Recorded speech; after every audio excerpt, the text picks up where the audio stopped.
बहुत समय पहले एक शक्तिशाली लेकिन अत्यंत अहंकारी राजा था, हिरण्यकश्यप। उसने कठोर तपस्या करके ब्रह्मदेव को प्रसन्न किया। कहो भक्त, तुम्हें क्या चाहिए?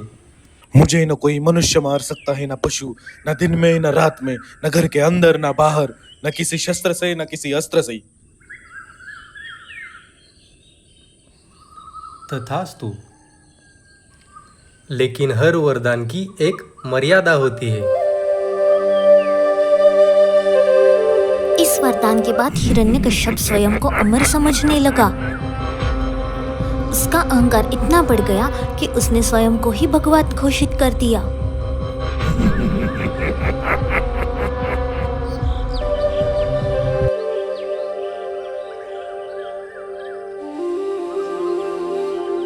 उसने भगवान विष्णु की पूजा करने वाले लोगों को दंडित करना चालू किया।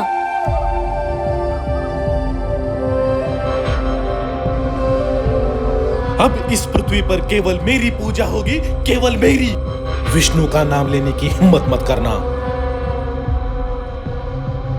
लेकिन भाग्य को कुछ और ही मंजूर था। हिरण्यकश्यप का अपना पुत्र प्रहलाद भगवान विष्णु का परम भक्त था। उसके हृदय में हर समय नारायण नारायण गूंजता रहता था। एक दिन प्रहलाद जब अपनी भक्ति में लीन थे, तभी उन्हें किसी ने भगवान का नाम लेते हुए सुना। वह हिरण्यकश्यप का सेवक था। उसने प्रहलाद को समझाने की बहुत कोशिश की, लेकिन प्रहलाद नहीं माने। भगवान विष्णु ही मेरे असली देवता है, मैं उन्हीं में विश्वास करता हूँ, वह हर कहीं है। प्रहलाद को समझाने के बाद वह सेवक वहाँ से चला गया। भक्त प्रहलाद फिर अपनी भक्ति में लीन हो गए। कुछ ही देर बाद हिरण्यकश्यप वहाँ आ गया। ये सब क्या चल रहा है प्रहलाद? ये तुम किसका नाम ले रहे हो? नारायण नारायण। क्या तुम मेरे अलावा किसी और को भगवान मानते हो? मेरे भगवान श्री विष्णु है पिताश्री। विष्णु! मेरे सामने तो उसका नाम लेने की तुम्हारी हिम्मत कैसे हुई? सेवकों, इसे पकड़ो, मृत्युदंड दो। हिरण्यकश्यप ने अपने सैनिकों को प्रहलाद को मारने का आदेश दे दिया।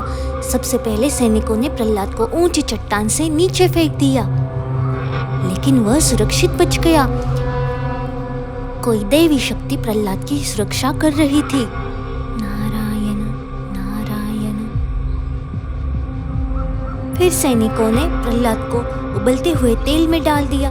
फिर भी भक्त प्रहलाद को कुछ नहीं हुआ। उनके छूने से वो उबलता तेल भी फूल बन गए।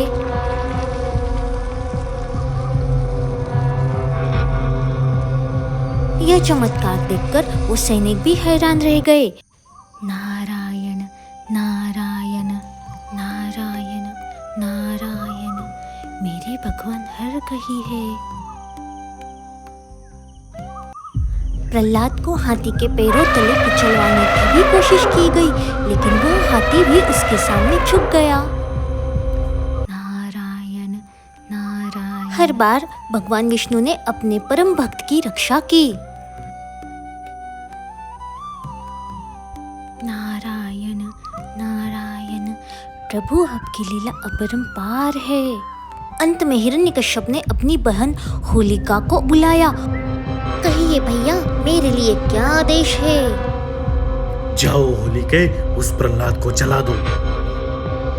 ये आग मेरा कुछ नहीं बिगाड़ सकती।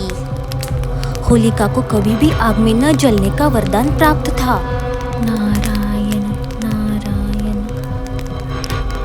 नहीं नहीं, ये मेरा शरीर क्यों जल रहा है? होलिका जलकर राख हो गई और प्रहलाद सुरक्षित बाहर आ गया।